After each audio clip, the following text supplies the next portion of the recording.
안녕하세요. 김신호 신학 박사입니다. 지난번에 이어서 예수님의 이름, 첫 시간에 이어서 예수님의 이름 2를 하도록 하겠습니다. 성경을 보면서 굉장히 좀 놀라운 사실 중에 하나는 그 예수님을 호칭하는 그 용어들이 굉장히 많이 있다라는 사실에 대해서 말씀을 드렸죠. 그래서 예수님을 하나님이라고 우리가 이야기합니다. 그리고 예수님을 하나님의 아들이라고 이야기를 하고요. 그리고 우리가 예수는 구원이라는 뜻이 있다라고 말씀을 드렸습니다. 그리스도는 직분이라고 말씀을 드렸죠. 기름 부음 받은 자라는 그런 의미가 있다라고 말씀을 드렸습니다. 그리고 인자, 사람의 아들로 예수님께서 이제 이 세상에 오셨다라고 말씀을 드렸고요. 그다음 이제 유대인의 왕, 이란 개념에 대해서 지난 1부에서 이제 말씀을 드렸는데, 오늘도 성경에 나와 있는 예수님의 여러 가지 호칭들을 몇 가지에 대해서 한번 좀 알아보도록 하겠습니다. 일곱 번째 예수님을 부르는 이제 호칭 중에 하나가 다윗의 자손입니다. 우리가 이렇게 알다시피 이스라엘은 왕이 없었다라고 말씀을 드렸죠. 사사들이 어떻게 보면은 하나님으로부터 말씀을 들어가지고 이스라엘 백성들을 이제 다스리고 인도를 했는데, 이스라엘 백성들이 끊임없이 하나님께 혹은 사사들에게 우리에게 왕을 달라고 이제 요구를 하게 됩니다. 그래서 결국은 하나님께서 이제 허락을 하시죠. 그래서 이스라엘의 제1대 왕이 사울이 되죠. 그리고 나서 사울을 패하시고 난 다음에 다윗이 어떻게 보면 제2대 이제 왕이 되게 됩니다. 그래서 다윗은 왕이죠, 왕. 그렇기 때문에 다윗의 자손이여라는 그 의미 중에 하나가 지난번에 했던 유대인의 왕과 같은 그런 개념이 있다라는 겁니다. 그래서 다윗은 이스라엘의 2대 왕이었기 때문에 다윗의 이름을 부른다라는 것은 왕의 어떻게 보면은 자손이다. 예수님은 왕의 자손이다라는 것에 대해서 이야기를 하고 있는 것입니다. 예레미야서 23장 5절 말씀을 보면, 보라 때가 이르리니 내가 다윗에게 한 의로운 가지를 일으킬 것이라. 그가 왕이 되어 지혜롭게 다스리며 세상에서 정의와 공의를 행할 것이며. 그래서 다윗에게서 한 의로운 가지가 날 것인데, 그 가지가 바로 왕이라는 거죠. 그가 왕이 된다는 것이죠. 그래서 예수님께서는 이 세상에 오실 때에 만왕의 왕으로 오신 것에 대해서 이 구약에서 이미 이것에 대해서 예언이 되어 있다는 것입니다. 그래서 결국은 다윗의 자손이라는 칭호는 예수님의 왕으로서의 지위를 강조하는 용어로서 다윗의 자손 예수여, 그래서 예수님을 부를 때 다윗의 자손이여라고 부르는 그런 의미가 있는 것입니다. 굉장히 많은 성경 구절에서 예수님이 다윗의 자손인 것에 대해서 이야기를 하고 있습니다. 몇 가지를 읽어보면 마태복음 1장 1절에 아브람과 다윗의 자손 예수 그리스도의 계보라. 그래서 아브라함의 자손이기도 하지만은 다윗의 자손인 예수님에 대해서 이제 이야기를 하게 됩니다. 그리고 이제 많은 사람들도 예수님을 부를 때에 예수? 다윗의 자손인데 어떻게 보면 이제 왕손인 것에 대해서 이제 이야기를 하고 있는 것이죠. 그래서 마태복음 22장 23절에 이는 다윗의 자손이 아니냐 이렇게 이야기를 하게 됩니다. 많은 사람들이 이미 예수 그리스도의 족보에 대해서 이미 알고 있었고, 그가 예수님의 족보를 위로 올라갔더니 다윗이 있었다라는 사실을 이렇게 이제 알게 되는 것과 마찬가지인 사실인 것이죠. 그래서 마태복음 21장 9절에 호산나 다윗의 자손이여, 예수님께서 예루살렘에 이제 입성을 하실 때 많은 사람들이 나와서 이 팜추리를 흔들면서 예수님을 이렇게 환호하는, 예수님을 환영할 때에도 다윗의 자손이여라는 용어를 이렇게 쓰게 되는 것입니다.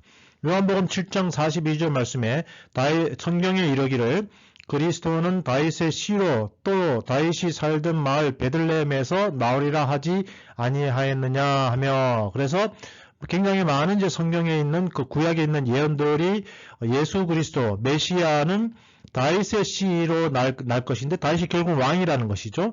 그래서 다윗이 살던 마을 베들레헴에서 나오리라, 이렇게 이제 메시아에 대해서 이제 예언이 되어 있는데, 그 메시아는 누구의 핏줄을 통해서 태어날 것이냐면은 바로 다윗의 혈통을 통해서 태어날 것에 대해서 이렇게 구약이 이야기한 것을 다시 한번 신약이 이 사실에 대해서 확정하는 의미로서 이제 이런 구절들이 이렇게 많이 나오게 되는 것입니다. 굉장히 많은 구절이 있죠. 그래서 마태복음 21장 9절에도 뒤에서 따르는 무리가 소리 높여 이르되 호산나 다윗의 자손이여 찬송하리로다. 주의 이름으로 오시는 이여 가장 높은 곳에서 호산나 하더라. 근데 똑같은 아까 이제 환영하는 장면과 똑같은 장면이죠. 그래서 다윗의 자손이여 찬송하리로다라고 해서 예수님을 알아본 대부분의 사람들은 예수님을 다윗의 자손이다라고 해서 그렇게 이제 인정을 하는 것이죠.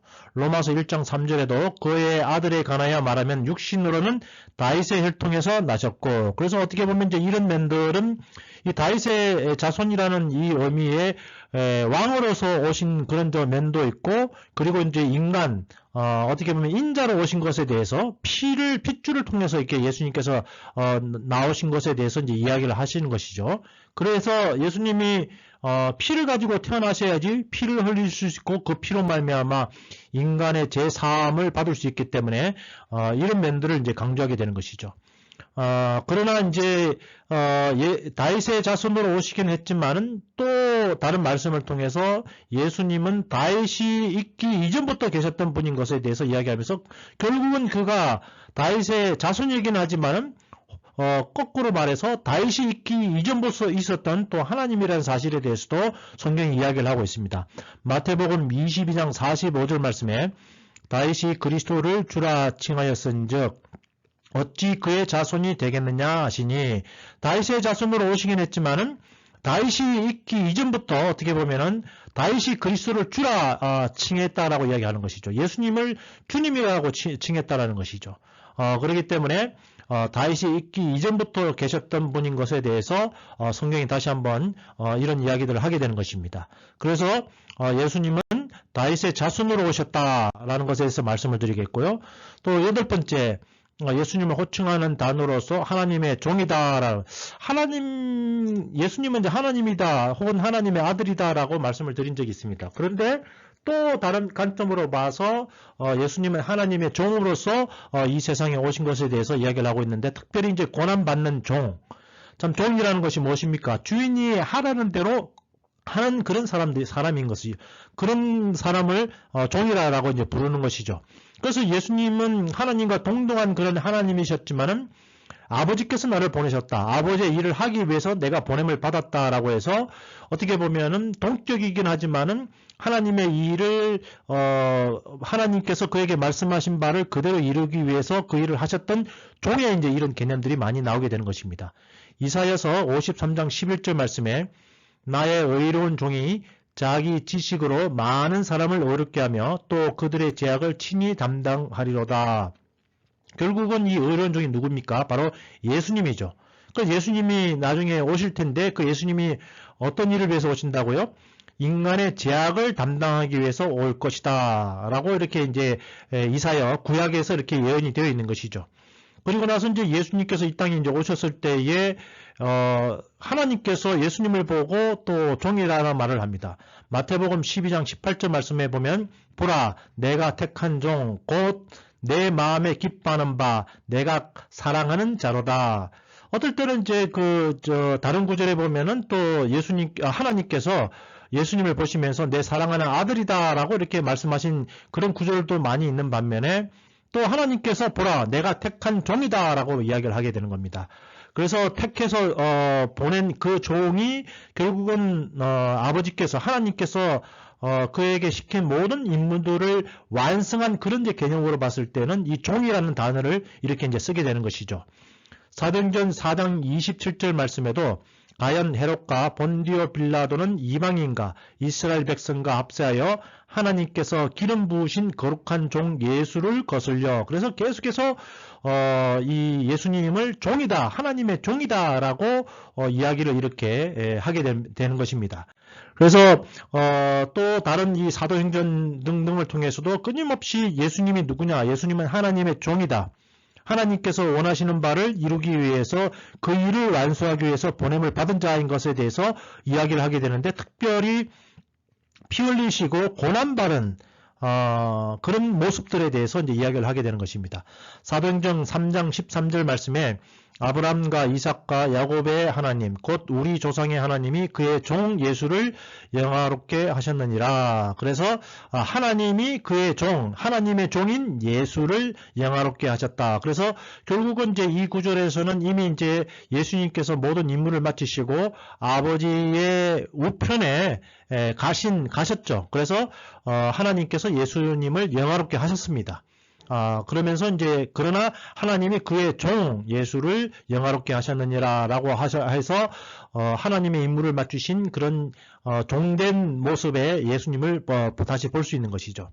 사도행전 8장 32절에도 그가 도살자에게로 가는 양과 같이 끌려갔고 털 깎는 자 앞에 있는 어린 양이 조용함같이 그의 입을 열지 아니하였도다. 그래서 어떻게 보면 이제 양처럼 양이 그냥 그 주인이 끌려가는 대로 끌려가고 죽임을 당하는 대로 죽임을 당한 것처럼 예수님도 순종하는 그런 모습을 보이시면서 결국은 양이 도살을 당한 것처럼 예수 그리스도도 도살을 당하신 것이죠. 어떻게 보면 십자가에서 많은 피를 흘리시면서 인간의 죄를 위해서 돌아가신 그런 모습들을 어떻게 보면 이제 상징하는 그런 용어라고 이야기를 할 수 있는 것이죠.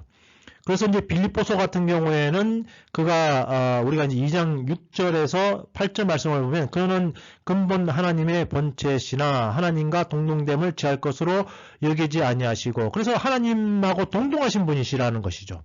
그런데 종의 모습을 가지고 이제 오셨다는 것입니다. 오히려 자기를 비워 종의 형체를 가지사 사람들과 같이 되셨고 그래서 그 영체이시고 우주 만물을 창조하신 그 하나님께서 어떻게 보면은 사람의 모양, 죽을 수밖에 없는 그런 사람의 모양. 그래서 그것이 사람의 모양이라는 것이 결국은 종의 형체인 것이죠.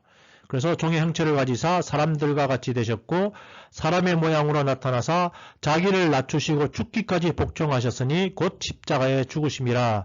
그래서 어떻게 보면 이 하나님이라는 종의 개념 가운데에서는 순종이 나와 있고 어떻게 보면은 예수님의 고난과 죽음에 대해서 특별히 연관지어서 설명할 때에 하나님의 종이라는 단어를 많이 이렇게 쓰게 되는 것입니다. 그렇지만은 그가 하나님의 종으로 오셨지만은 하나님께서는 그를 높이십니다. 빌립보서 2장 9절에서 11절 말씀에 보면 모든 임무를 마치시고 하나님의 품으로 다시 돌아가셨죠. 예수님께서 하늘로 다시 올라가셨습니다. 그랬더니 하나님이 그를 지극히 높여 모든 이름 위에 뛰어난 이름을 주사 하늘에 있는 자들과 땅에 있는 자들과 땅 안에 있는 자들로 모든 무릎을 예수의 이름에 꿇게 하시고 모든 입으로 예수 그리스도를 주라 시인하여 하나님 아버지께 영광을 돌리게 하셨느니라. 예수님은 하나님의 종으로서 이 세상에 오셔서 정말 이 구육관에서 태어나시고 집 없는 사람으로서 홈리스처럼 이 세상을 33년간 큰 대접도 받지 못하시고 왕도 되지 못하시고 부자도 되지 못하시고 늘 가난한 자리, 낮은 자리에 이렇게 서 계셨지만은 하나님께서 그를 높이십니다. 높이셔서 결국은 예수 그리스도를 모든 만물의 주로 시인할 수 있도록 하나님께서 그를 높이시는 그런 장면들이 이렇게 나오게 되어 있는 것이죠. 그래서 예수님은 하나님의 종이십니다. 오늘날 목회자들을 보고 주의 종이라는 말을 쓰게 됩니다. 그런데 예수님과 같은 이런 순종의 모습, 자기를 낮추는 그런 모습, 고난의 모습, 그런 모습이 요즘 보이지가 않는 것 같습니다. 그러나 하나님께서는 이 예수님의 이 호칭 가운데 하나님의 종이라는 이름을 통해서 그리스도인들, 특별히 또 목회자들이 어떻게 살아가야 될 것인가에 대해서 이 용어를 통해서 특별히 우리에게 오늘날 말씀을 하고 있는 게 아닌가 하는 그런 생각이 듭니다. 자, 그리고 또 우리가 흔히 이제 우리가 기도할 때에 예수여, 예수여, 예수여라고 부르기도 하고 또 어떤 교회에서는 주여, 주여, 주여 이렇게 이제 부르기도 하는 것이죠. 결국은 주라는 것은 로드입니다. 주인입니다. 마스터입니다. 그래서 예수님은 주님이시다. Jesus Christ is Lord. 그래서 그분이 우리가 만약에 이제 이 옛날 시대에 조선 시대나 이런 시대에 태어났으면 예를 들어서 왕이 있다고 가정합시다. 혹은 집에서 하인이죠. 주인이 있습니다. 어떻게 보면은 하인으로서 할 수 있는 것은 무엇입니까? 바로 주인이 시키는 일을 하게 되는 것이죠. 그래서 우리가 예수님은 나의 주님이십니다라고 우리가 고백하는 순간에 우리는 전적으로 예수님을 믿고 의지하고 따라가는 그런 하인과 같은 위치에 있다는 것을 우리가 인식하게 되는 것이죠. 그래서 마가복음 12장 37절 말씀에 다윗이 그리스도를 주라 했은즉, 그래서 다윗조차도 예수님을 주님이라고 불렀다라고 이야기하시는 것이죠. 굉장히 그 예수님 호칭 앞에 주라는 단어가 너무 많이 나와서요. 그래서 로드입니다. 그죠?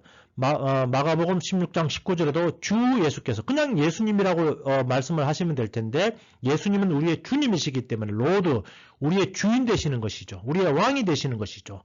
그래서 주 예수께서 말씀을 마치신 후에 사도행전 10장 36절에도 만유의 주 되신 예수 그리스도로 말미암아, 이렇게 주 예수여 해가지고 주인 되신 예수님이라는 말들이 굉장히 많이 나와 있는 것입니다. 그래서 마태복음 14장 28절에도 베드로가 대답하여 이르되 주여 만일 주님이시거든 나를 명하사 물 위로 오라 하소서 하니, 그래서 베드로라든지 예수님의 12제자들도 주여 해서 로드라고 이렇게 부른 그런 이제 그 구절들이 굉장히 많이 나와 있는 것입니다. 말씀 그대로 예수님은 우리의 구주시고 구주는 구세주이신 것이죠. 세이비어입니다. 그러나 주라는 말은 우리의 주인 되신다, 우리의 왕 되신다 라는 그런 이제 의미가 있게 되는 것입니다. 그리고 또 다른 우리가 주님을 호칭하는 말로서 목자라는 말을 이렇게 이제 우리가 쓰게 됩니다. 우리가 이제 양치는 이렇게 모습을 보면요, 굉장히 신기한데요. 그들을 끈에 줄에 묶어가지고 그들을 강제로 끌고 가지 않습니다. 그죠? 그냥 목자는 앞으로 이렇게 나갑니다. 그러면 양들은 그 목자를 보고 따라가는 그런 모습들을 이렇게 볼 수가 있는데요. 예수님은 스스로를 shepherd, 목자라는 말을 많이 이렇게 하시게 됩니다. 그래서 마태복음 2장 6절에도 내게서 한 다스리는 자가 나와서 내 백성 이스라엘의 목자가 되리라. 그래서 목자라는 것은 어떻게 보면 리더죠, 리더.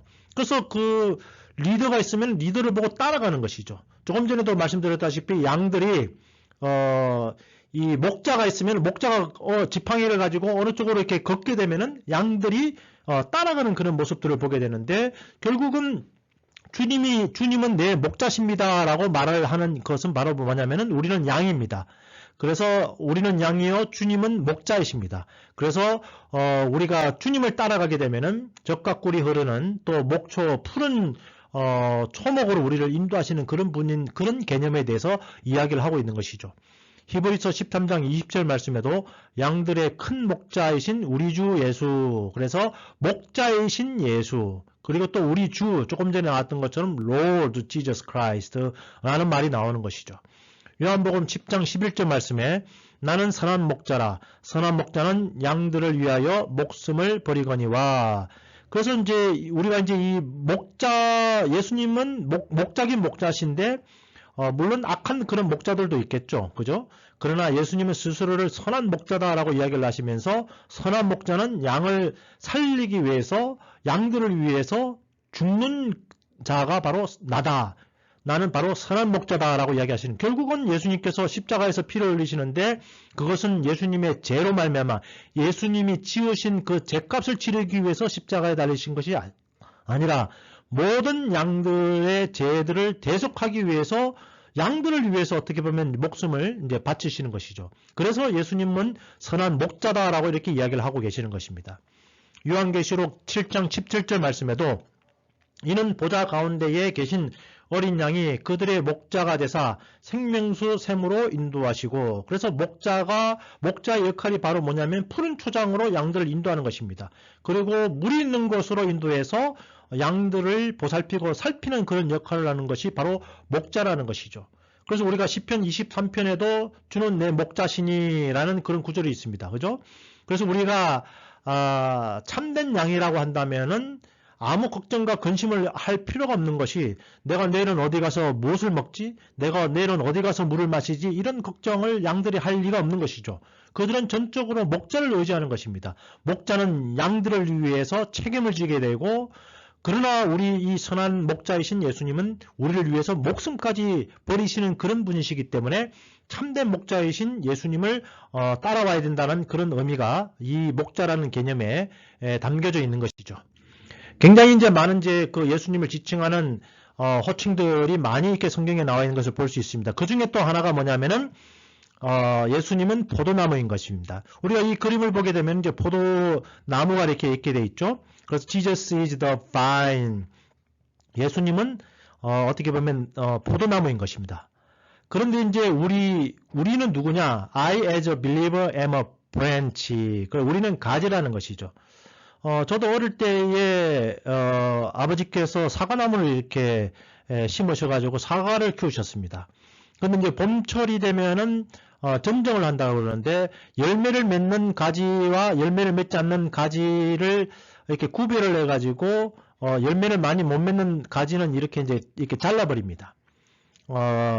그 점정을 하지 않게 되면 가지를 이렇게 치지 않게 되면은 무슨 일이 이제 벌어지게 되는가 하면은 사과가 주먹 이상 되는 사과가 가지가 너무 많게 되면은 아주 그냥 작은 그냥 사과가 될 수밖에 없는 거예요.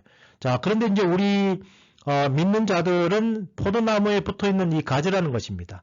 그런데 놀라운 것은 뭐 별로 놀랍지도 않죠. 가지를 자르자마자 얼마 안 돼서 가지가 죽는 것을 이렇게 보게 됩니다. 결국은 우리가 이 구절을 통해서 우리가 예수님께 붙어 있지 않으면은 우리는 죽을 수밖에 없는 존재인 것에 대해서 이 구절이 우리에게, 이 호칭이 우리에게 이제 이야기를 하고 있는 것이죠. 요한복음 15장 4절에서 5절 말씀에 예수님께서 이 말씀을 하십니다. 내 안에 거하라. 나도 너희 안에 거하리라. 가지가 포도나무에 붙어 있지 아니하면 스스로 열매를 맺을 수 없음 같이 너희도 내 안에 있지 아니하면 그러하리라. 그래서 이제 그 유명한 나는 포도나무요 너희는 가지라. 그가 내 안에 내가 그 안에 거하면 사람이 열매를 많이 맺나니 나를 떠나서는 너희가 아무것도 할 수 없음이라. 어떤 의미로 봐가지고 이 가지가 이 나무에서 떨어진다는 것은 죽음을 곧 의미하는 것입니다. 그러나 이제 가지가 이 나무에 이렇게 매달려 있을 경우에는 우리가 이렇게 먹음직한 이런 열매를 이렇게 맺게 되어 있는 것이죠. 그래서 예수님은 포도나무입니다. 그리고 우리는 가지입니다. 조금 전에 우리 예수님은 목자이십니다. 거기에 반해서 우리는 양입니다. 이런 호칭들을 통해서 예수님과 우리의 관계는 떨어질 수 없는 그런 관계에 있음을 예수님께서 말씀을 하고 계시는 것이죠. 굉장히 많은 이제 이 구절들을 통해서 또 예수님의 정체성이 또 이렇게 나타나게 되어 있는데요. 12번째 예수님의 호칭 가운데 길이요 진리요 생명이다라고 이야기를 하게 됩니다. Jesus answered, I am the way and the truth and the life. 그래서 예수님이 길이요 진리요 생명이라는 것입니다. 요한복음 14장 16절 말씀인데요. 예수께서 이르시되 내가 곧 길이요 진리요 생명이니 나로 말미암지 않고는 아버지께로 올 자가 없느니라. 그래서 only one way라는 겁니다. the way라는 것입니다. 다른 길은 존재하지 않는다라는 것이죠. 그 안타깝게도 그러면 예수님 이외에 다른 분을 통해서는 구원받을 수 없습니까? 라고 우리가 이제 그런 질문들을 많이 하게 됩니다. 그러나 성경은 끊임없이 뭐라고 이야기하는가 하면은 다른 길은 없다라는 것이에요. 그래서 only the way라는 것이 바로 이 길밖에 없다는 겁니다. the truth, 이 진리 외에는 없다라는 겁니다. 그리고 the life, 이 영생 외에는 없다라는 것이죠. 그래서 예수님께서 이제 이런 말씀을 하시면서 하나님께로 갈 수 있는 오직 유일한 길이 있으니 바로 예수 그리스도를 통한 길 외에는 없다라는 것에 대해서 이야기를 하고 있습니다. 저도 교회를 다니지 않을 때에 왜 꼭 예수님을 통해서만 되느냐, 너무 편협한 하나님이다라는 생각을 많이 했었습니다. 그런데 이제 예수님을 믿고 나서 다른 어떤 인간적인 방법으로서는 천국에 갈 수 있는 길이 없는 상태에서 오직 유일한 길을 내신 분이 예수님이라는 사실로 인식이 조금 이렇게 바뀌게 되는 것을 깨닫게 되었습니다. 요한복음 10장 7절 말씀에도 그러므로 예수께서 다시 이르시되 내가 진실로 진실로 너희에게 말하니 나는 양의 문이라. 오직 이 한 문 이외에는 다른 문이 이렇게 없다라는 것입니다. 그렇기 때문에 교회에서 요즘 이제 신학자들 가운데에 the ways, the doors 해가지고 복수를 붙이면서 여러 가지 다른 길들과 문들이 있다는 것에 대해서 이렇게 이야기를 하고 있는데, 그러나 성경은 그렇게 이야기하고 있지 않습니다. 특별히 예수님의 입을 통해서 하신 말씀들을 우리가 이렇게 묵상해 보면은 전혀 그렇지 않다라는 것을 알게 됩니다. 그리고 이제 예수님이 또 누구시냐? 예수님은 대제사장입니다. Jesus Christ, Our Great High Priest라는 이런 책들도 많이 나와 있죠. 제사장, 이 구약을 보면은 이 짐승의 피를 피를 통해서 하나님께 제사를 지냅니다. 이스라엘의 제사함을 받기 위해서. 그래서 그 제사장이 하는 일이 무엇입니까? 양이나 소를 끌고 오면은 그 양과 소를 잡아서 피를 흘리게 되는 거죠. 그래서 그 피를 이렇게 뿌립니다.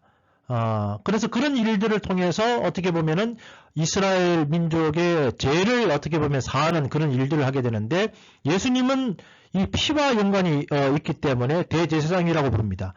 그 당시에는 짐승의 피로서 인간의 죄를 이렇게 사할 수 있는 방법을 찾았지만은, 그러나 예수님께서 자신의 몸을 단번에 드림으로 말미암아 그 영원한 피로 말미암아 우리 제사함을 받았기 때문에, 예수님이 누구시냐? 예수님은 대제사장이다. 자신의 피를 들여서 우리 인간의 죄를 사하신 대제사장이신 것에 대해서 성경이 또 우리에게 이야기를 하고 있는 것이죠.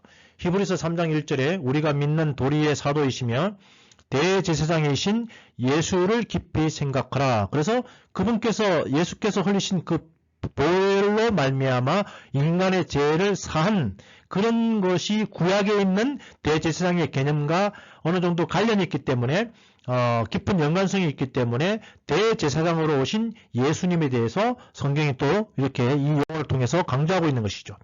히브리서 4장 14절에 우리에게 큰 대제사장이 계시니 승천하시니 곧 하나님의 아들 예수시라. 굉장히 많은 예수님을 호칭하는 단어들이 나오는데, 일단은 대제사장이시다, 피를 흘리신 분이시다라는 것에 대해서 다시 한번 강조하고 있는 것이죠. 히브리서 5장 5절에도 또한 이와 같이 그리스도께서 대제사장 되심도 스스로 영광을 취하심이 아니요 오직 말씀하신 이가 그에게 이르시되 너는 내 아들이니 내가 오늘 너를 낳았다 하셨고, 그래서 이와 같이 예수께서 대제사장이 되셨다라는 것이죠. 그래서 피를 흘리시는 그런 대제사장이 되신 것에 대해서 성경이 우리에게 이렇게 이야기를 하고 있는 것이죠. 또 다른 성경 구절을 통해서 6장 20절, 히브리서 6장 20절 말씀에 그리로 앞서가신 예수께서 멜기세덱의 반차를 따라 영원히 대제사장이 되어 우리를 위하여 들어가셨느니라. 그래서 우리가 이제 이 구약에 나오는 그 양을 잡아서 하나님께 드렸던 그 대제사장처럼 예수님께서 직접 어떻게 보면 어린 양이 되셔서 직접 그 피를 통해서 우리 죄를 사하신 그 개념과 연관시켜서 예수님을 우리가 호칭할 때에 예수님은 대제사장 되신다라는 말로 우리가 이렇게 또 표현을 이렇게 하게 되는 것입니다. 굉장히 많은 용어들이 나오죠. 우리가 이 예수님을 지칭하는 용어 하나하나를 가지고도 제가 보기에는 1시간 정도를 충분히 가르칠 수 있는 그런 내용들이 되지 않을까라는 그런 생각이 들 정도로 예수님을 호칭하는 용어들이 굉장히 많이 나오는 것을 우리가 이렇게 볼 수가 있습니다. 또 다른 예수님을 호칭하는 단어로서 알파와 오메가라는 단어가 있습니다. 우리가 여기 이제 그림을 보게 되면 십자가가 있고 꼭 영어의 A처럼 보이는 것이 있죠. 이것이 이제 이 헬라어로 이 알파입니다. 알파. 우리 A하고 거의 비슷한 것이라고 할 수 있죠. 우리가 이제 그 영어도 24자로 되어 있는데 A이고 마지막 자가 G죠. G. 마찬가지로 이 헬라어 같은 경우에도 알파가 처음에 이제 시작되는 그 알파벳이고 오메가는 맨 마지막에 나오는 그런 알파벳이라고 이야기를 할 수 있는 것이죠. 결국은 이것을 통해서 나는 알파요 오메가다라는 말씀을 통해서 우리에게 하시고자 하는 말씀은 뭐냐면은 요한계시록 1장 17절 말씀입니다. 나는 처음이요 마지막이다. 나 이전에 어떤 그 다른 시작은 없었던 것에 대해서, 영원 전부터 계셨고 영원 후까지 계실 그럴 분인 것에 대해서, 모든 일을 처음으로 시작하신 분이요 모든 것의 종결자가 되시는 분인 것에 대해서 이야기를 하시면서 나는 처음이요 마지막이다. 그래서 또 다른 말씀이 처음이라는 말이 알파가 되는 것이고 마지막이라는 말이 오메가가 되는 것이죠. 그래서 요한계시록 21장 6절 말씀에 또 내게 말씀하시되 이루었도다. 나는 알파요 오메가요 처음과 마지막이라. 이런 말들이 그래서 나오게 되는 것입니다. 계속해서 예수님은 이런 그 스스로를 소개하시는 그런 용어로서 알파 오메가를 사용하고 계시는데요. 요한계시록 22장 13절 말씀에도 나는 알파와 오메가요 처음과 마지막이요 시작과 마침이라 해서 끊임없이 어떻게 보면 그분이 태초에 천지를 창조하신 분이요. 그리고 다시 오셔서 이 세상을 정리하시고 새 땅과 새 하늘을 시작하실 분인 것에 대해서 이 알파와 오메가로서 이 용어로서 이 호칭어로서 예수님이 언제 어떤 분이신 것에 대해서 또 스스로 이렇게 설명하시는 그런 부분들이 또 나오게 됩니다. 그리고 또 우리가 이제 빛 대신 주 예수님은 빛이십니다. Jesus is the light of the world. 예수님은 세상의 빛이십니다. 그래서 이 또 요한복음에서 특별히 이런 말씀들을 많이 하고 있는 것이죠. 이 빛과 대조가 되는 것은 바로 무엇입니까? 어둠입니다. 우리가 깜깜한 밤에 혹은 우리가 후레쉬 없이 혹은 햇불도 없이 깜깜한 밤에 산에 올라간다고 생각해 보십시오. 아마 여기저기 자빠지고 넘어지고 깨지고 아마 그럴 겁니다. 보이지 않으니까 도통 어디로 가야 될지를 알지 못합니다. 잘못하다 낭떠러지 떨어져 죽을 수도 있는 것이죠. 어떻게 보면 이 세상에는 진리가 없었던 것이죠. 우리가 이 태초에 하나님께 천지를 창조하시고 아담과 하와를 창조하셨지만 그들이 이 사탄의 게임에 넘어가게 되고 그래서 이 세상은 진리가 없는 어두움이 가득한 그런 곳이었죠. 그런데 이 어두움에 한 줄기 빛으로 오신 분이 계시니 바로 예수님이신 것이죠. 요한복음 1장 9절에 참빛 곧 세상에 와서 각 사람에게 비추는 빛이 있었나니 그래서 참빛이 누구냐? 어둠 속에 있는 인간들에게 비친 유일한 빛이 바로 무엇이냐? 예수님인 것에 대해서 이야기를 하고 있는 것이죠. 요한복음 8장 11절에도 나는 세상의 빛이다. 그래서 예수님이 나는 빛으로 온 것이다. 나를 따르는 자는 어둠에 다니지 아니하고 생명의 빛을 얻으리라. 너희들도 이 예수님 빛이신 예수님을 쫓아가게 되면은 우리도 덩달아서 생명의 빛을 얻을 수 있는 것이죠. 우리가 흔히 이제 촛불에 이제 비유를 많이 하는데요. 예수님은 빛이십니다. 불이신 거예요. 우리는 심지는 가지고 있지만은 꺼져 있는 그런 촛불인 것입니다. 그러나 우리가 예수님께 접붙이는 순간에 예수님의 불이 우리에게 이제 붙는 것이죠. 그래서 우리에게도 생명의 빛이 얻게 되는 것입니다. 우리는 본래 죽은 자인 것이죠. 우리에게는 빛이 없습니다. 우리에게는 생명이 없습니다. 그렇지만은 예수님께서 그 빛을 우리에게 주셨기 때문에 그 빛이 우리 속에 타오르고 있는 것이죠. 비록 인간들을 바라볼 때 모든 인간들이 다 똑같이 보입니다. 그렇지만은 영적으로 보게 될 경우에 빛이 있는 자와 빛이 없는 자가 있을 수 있다는 것이죠.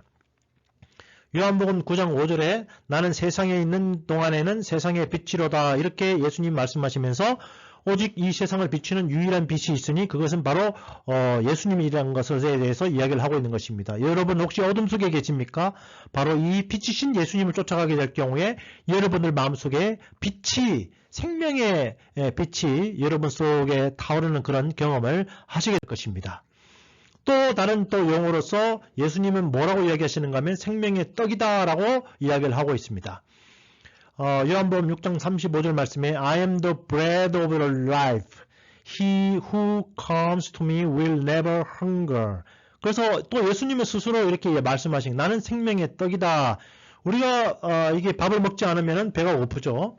하루를 굶고 이틀을 굶고 물을 한 모금도 마시지 않을 경우에 보통 사람이 한 일주일 정도 후면 죽는다라고 이야기를 합니다. 물을 마신 채로는 한 80 내지 90일 정도 물이 있는 경우에 밥을 먹지 않은 상태에서 그 정도 아마 살 수 있다라고 보통 그렇게 이야기를 하게 됩니다. 그러면서 이제 우리가 먹을 것이 없다라고 생각해 보십시오. 밥이 없다고 생각해 보십시오. 떡이 없다고 먹을 게 아무것도 없다라고 생각해 보십시오. 요즘 세상에서도 아사하는 사람이 있다라고 이야기합니다. 굶어 죽는 사람들이 있다라고 이야기를 하죠. 먹지 않으면 누구든지 다 육체적으로도 죽게 되어 있는 것입니다. 그런데 예수님은 이 말씀을 통해서 결국은 우리가 죽지 않고 살 수 있는 방법이 있는데 그것은 생명의 떡인 예수님을 우리가 먹을 때에 우리가 살 수 있는 것에 대해서 말씀을 하시는 것이죠. 요한복음 6장 35절에 예수께서 이르시되 나는 생명의 떡이니 내게 오는 자는 결코 줄이지 아니할 터이요 나를 믿는 자는 영원히 목마르지 아니하리라. 그러면서 이제 예수님은 생명의 떡이다. 예수님을 먹어야지 우리가 살 수 있는 것에 대해서 이야기를 하고 있는 것입니다. 그래서 우리가 이제 성찬식을 하게 되어 있는데 이는 내 몸이다라고 이제 이야기를 하시죠. 결국은 이제 그것이 또 다른 말로 번역하게 될 경우에 예수님의 이제 말씀으로 우리가 또 해석을 하기도 합니다. 예수님 말씀을 먹어야지 우리 영혼이 살게 되는 거예요. 우리 영혼의 양식은 바로 예수님의 말씀인 것이죠. 그래서 이제 예수님은 본인이 생명의 떡인 것에 대해서 이야기를 하시면서 만약에 떡을 먹지 않으면 빵을 먹지 않으면 우리 식으로 말하면 밥을 먹지 않으면 우리가 죽는 것처럼 이것은 생명과 직결된 일인 것에 대해서 이야기하시면서 생명의 떡인 예수님을 먹을 때에 우리가 살 수 있는 것에 대해서 이 말씀을 통해서 은유적으로 우리에게 또 말씀을 하고 계신 것을 우리가 알 수가 있습니다.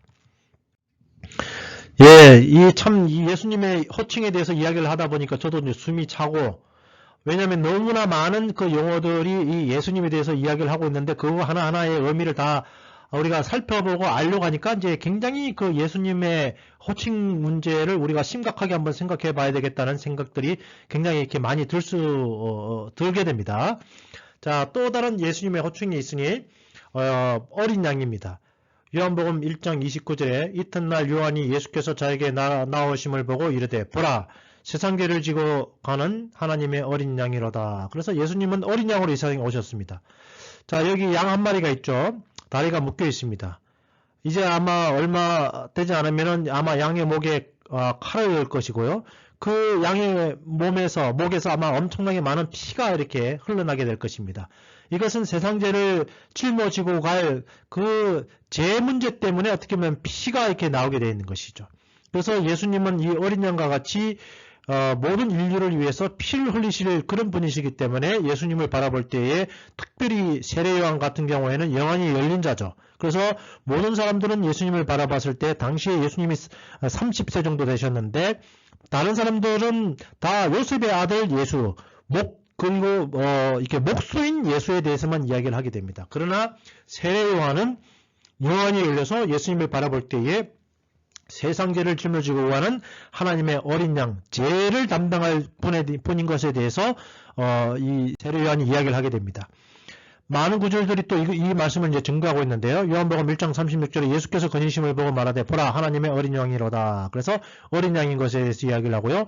베드로전서 1장 18절에 오직 흠없고 점없는 어린 양 같은 그리스도의 보배로운 피로 된 것이니라. 그 피로 말미암아 어떻게 보면 제사함이 이제 있게 되는 것이죠. 고린도전서 5장 7절에도 우리의 유월절 양 곧 그리스도께서 희생이 되셨느니라. 그래서 양을 구약에서 이 제사장이 양을 잡아서 그 피를 어떻게 보면은 하나님께 드리고 그 피를 뿌림으로 말미암아 제사함을 얻은 것처럼 예수님께서 직접 그 어린 양이 되셔서 이 세상에 오셔서 피를 흘리심으로 말미암아 그 피로 말미암아 우리가 제사함을 받게 되어 있는 이런 연관성에 대해서 특별히 이제 이 어린 양이라는 용어를 쓰면서 예수님이 누구냐? 예수님은 어린 양이다라고 성경이 우리에게 이야기를 이렇게 하고 있는 것입니다.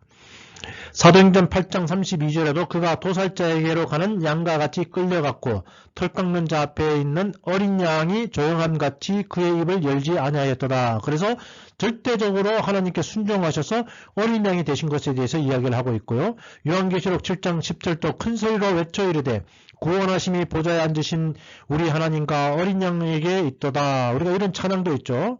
그래서 구원하심이 어린 양에게 있는 것입니다. 그의 그 피, 흠없는 피로 말미암아 우리 인간이 제사함을 받게 되어 있는 것에 대해서 이야기를 하고 있는 것이죠. 그래서 우리가 하나님이 사랑이시다라는 이야기를 많이 하게 되는데 왜 그러냐면은 우리가 다른 사람이 어떻게 보면은 죽으려고 하는 순간에 그것을 위해서 대신 죽어주는 사람이 많지가 않죠. 오직 부모만이 그 일을 할 수 있는 것이죠. 부모는 자식이 죽는 것을 보면서 대신 죽는 그것이 바로 어떻게 보면 부모인 것입니다. 하나님을 보고 우리가 사랑이다라고 이야기하는 이유 중에 하나가 바로 뭐냐면은 죽을 수밖에 없는 그런 사람들이 있는데 그 죄인들이 죽는 것을 바라보고 방치하신 하나님이 아니라 직접 어린 양이 되셔서 이 세상에서 오셔서 죽으신 그런 분이시기 때문에 우리가 하나님에 대해서 평가할 때 하나님 사랑이시다라고 말하는 이유가 바로 이제 그런 요소들에 있는 것입니다. 그리고 예수님은 또 선지자이십니다. 우리가 선지자, 구약에 많은 선지자들이 있죠. 그래서 이사야 같은 큰 대선지자도 있고 또 말라기 같은 또 소선지자들도 있습니다. 선지자가 하는 일이 무엇입니까? 그것은 바로 하나님으로부터 말씀을 받아서 하나님의 말씀을 대언하는 것이죠. 또 미래의 일에 대해서 예언하는 그런 예언자이기도 하신 것이죠. 그래서 예수님은 이 구약에 흔히 이제 저는 세보지 않아서 얼마나 많은 약속이 있는지 모르는데 어떤 학자들에 의하면은 32,000개 정도의 32,000개 정도의 약속 예언이 있다라고 이야기를 하더라고요. 나중에 시간이 나면 저도 한번 세봐야 될 것 같아요. 그 정도 되는지. 어떤 이제 신학자들은 수천 가지의 예언이 기록된 것이 구약이다라고 이야기를 하기도 합니다. 근데 이제 마태복음이 1장 22절 말씀에 이 모든 일이 된 것은 주께서 선지자로 하신 말씀을 이루려 하심이니, 우리가 이제 이 노스트라모스라는 그 예언자에 대해서 이야기를 하죠. 여러 가지 많은 예언들을 했는데 그 많은 예언들을 맞추다 보니까 훌륭한 예언자다라고 이제 이야기를 우리가 그렇게 하게 됩니다. 그가 몇백 년 전에 인류의 역사에 대해서 이렇게 이야기했는데 그것이 이루어졌다. 대단한 예언자다라고 우리가 그렇게 이야기를 합니다. 마찬가지로 Old Testament, 오래된 예언들, 오래된 약속들입니다. 근데 그 구약에 있었던 숱한 선지자들이 했던 그 예언들을 이루신 분이 누구냐? 바로 예수님인 것에 대해서 이야기를 하고 있습니다. 마태복음 1장 22절에 이 모든 일이 된 것은 주께서 선지자로 하신 말씀을 이루려 하심이니, 예수님께서 이 땅에 오셔서 무슨 일을 하셨는가 하면은 선지자들이 예언한 것을 그 예언을 이루기 위해서 오신 것이다 라고 이야기를 합니다. 마태복음 4장 14절에도 이는 선지자 이사야를 통하여 하신 말씀을 이루려 하심이라 라고 이제 이야기를 하고 있습니다. 구약에 굉장히 많은 예언들이 되어 있는데 그 구약에 있는 구체적인 그런 예언들을 이루기 위해서 오신 분이 바로 이제 예수님인 것에 대해서 이야기를 하고 있는 것입니다. 마태복음 21장 11절에 무리가 이르되 갈릴리 나사렛에서 나온 선지자 예수라 하니라. 그래서 예수님도 많은 또 예언을 또 하십니다. 그래서 그분 자신이 또 예언자이기도 하신 것이죠. 마가복음 6장 4절에 예수께서 그들에게 이르시되 선지자가 자기 고향과 자기 친척과 자기 집 위에는 존경을 받지 못함이 없느니라. 어떻게 보면 이제 선지자가 구약 시대에 많은 선지자들이 하나님 말씀을 이제 대언하는데 별로 좋은 말씀을 대언하는 경우가 많지가 않습니다. 주로 이스라엘이나 왕들이 나쁜 길로 가고 있을 때에 그것을 꾸짖는 말들을 많이 하게 되거든요. 그러다 보니까 미움을 받게 됩니다. 그래서 순교한 그런 선지자들도 많이 있는데 예수님도 그런 선지자 중에 한 분이라는 것에 대해서 이야기를 하고 있습니다.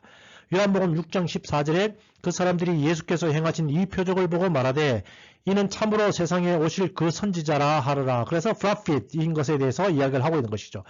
누가복음 24장 19절 말씀에도 이르시되 무슨 일이냐 이르시되 나사렛 예수의 일이니 그는 하나님과 모든 백성 앞에서 말과 일에 능하신 선지자이거늘 해서 제자들도 이제 어떻게 보면은 예수님이 선지자인 것에 대해서 이렇게 선포를 하게 되는 것입니다. 예수님은 구약에 있었던 많은 예언들을 이루신 그분일 뿐만 아니라 예수님 자신도 많은 예언을 하셨습니다. 우리가 흔히 예수님의 3대 예언 가운데에 이 세 가지를 보통 이야기하게 되는데요. 첫 번째가 뭐냐면 부활이고, 두 번째가 뭐냐면 성령 재료, 세 번째가 재림입니다. 그래서 마가복음 8장 31절 인자가 많은 고난을 받고 장로들과 대제사장들과 서기관들에게 버림받아 죽임을 당하고 사흘 만에 살아나야 할 것을 비로소 그들에게 가르치시되 제자들에게 이제 드디어 이야기하셨는데 나는 죽는다. 그러나 3일 후에 내가 살아날 것이다. 그래서 죽지만은 부활할 것에 대해서 제자들의 이야기를 이렇게 하십니다. 이것이 예수님의 큰 어떻게 보면 예언 가운데 하나인데 결국은 예수님께서 죽으시고 난 이후에 부활하시죠. 부활하시고 제자들에게 이제 보이시고 40일 동안 많은 사람들에게 보이시고 난 다음에 이제 승천을 하시게 됩니다. 그래서 이것이 부활이 예수님의 큰 예언 가운데 하나요. 두 번째가 사도행전 1장 5절에 요한은 물로 세례를 베풀었으나 너희는 맨날이 못되어 성령으로 세례를 받으리라 하셨느니라. 그래서 예수님께서 성령 세례에 대해서 이야기를 하게 됩니다. 그래서 내가 하늘에 올라가면은 너희들에게 성령을 보낼 것이다. 성령을 받기까지 예루살렘을 떠나지 말라. 그래서 예수님이 승천을 하시고 정확하게 열흘이 지났을 때에 하늘에서 성령이 내리고 약 120명 정도가 성령으로 세례를 받고 방언을 말하는 그런 역사가 일어나게 되는데, 그래서 예수님께서 내가 하늘에 터치다운, 그 하늘의 보좌에 내가 앉게 되면은, 거기에 가게 되면은 내가 너희들에게 성령을 보내겠다라고 약속을 하신 것이죠.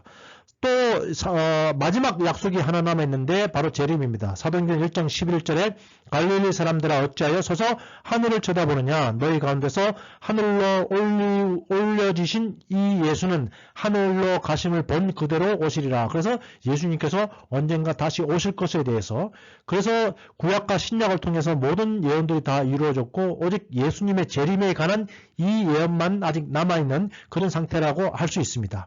여러분, 너무 이제 제가 이 첫 번째 강의와 두 번째 강의를 통해서 예수님의 이름에 대해서 이야기를 했는데 너무나 많은 예수님들의 이름이 나와 있는 것을 여러분들이 이렇게 아셨을 거라는 생각이 듭니다.